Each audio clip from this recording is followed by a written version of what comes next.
રમેશભાઈ પરમાર છે। હું ધોરણ 8 માં અભ્યાસ કરું છું। મારી શાળાનું નામ રામનગર પ્રાથમિક શાળા છે, તાલુકો આણંદ, જિલ્લો આણંદ। મારો પ્રોજેક્ટ બેગલેસ રોપાવી હાઇડ્રોજેલ છે। પ્રસ્તાવના: આપણે વર્ષોથી કહેતા આવ્યા છીએ કે ભારત કૃષિ પ્રધાન દેશ છે, પણ હવે કહેવું જોઈએ કે ભારત કૃષિમાં સંશોધનો કરતો દેશ છે।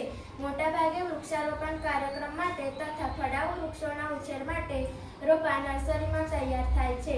તેના માટે પ્લાસ્ટિકની બેગ વપરાય છે।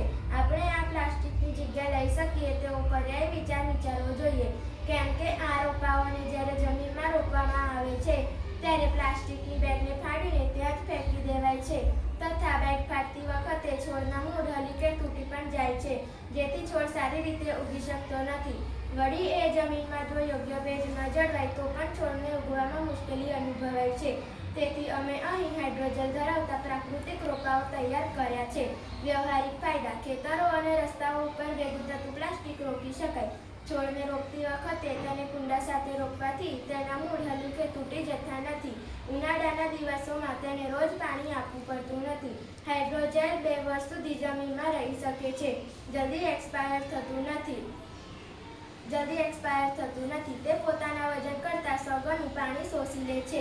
ઓછા વરસાદવાળા ક્ષેત્રમાં છોડ કે વૃક્ષો ઉછેરવા ઉપયોગી છે। કૃષિ બનાવવા વપરાતું ગાયનું છાણ એ ગાયના ઉછેરને પ્રોત્સાહન આપી શકે છે। કુંડા બનાવવા નવા પ્રકારના સ્ટાર્ટઅપ કરી ગ્રામોદ્યોગને પ્રોત્સાહન આપી શકાય। રોજગારી ઊભી કરી શકાય। મર્યાદા: અહીં કડાયાનો ગુંદર 700 રૂપિયા કિલો મળે છે, જે માટે ખેડૂતે એકવાર ખર્ચ કરવો પડે, પછી 4-5 વર્ષ સુધી તે ખેતરમાં રહી કામ કરી શકે છે। વૈજ્ઞાનિક સિદ્ધાંતો: જૈવ વિઘટનીય પદાર્થો જમીનમાં સરળતાથી વિઘટન પામે છે। જરૂરી સાધનસામગ્રી: લીલું છાણ, સૂકું છાણ, ચીકણી માટી, પીવીસી પાઇપ, ગ્રીન નેટ, ગવારનો લોટ, કડાયાનો ગુંદર, બાવળનો ગુંદર। તૈયાર કરવાની પદ્ધતિ: સૂકા છાણનો પાવડર કરી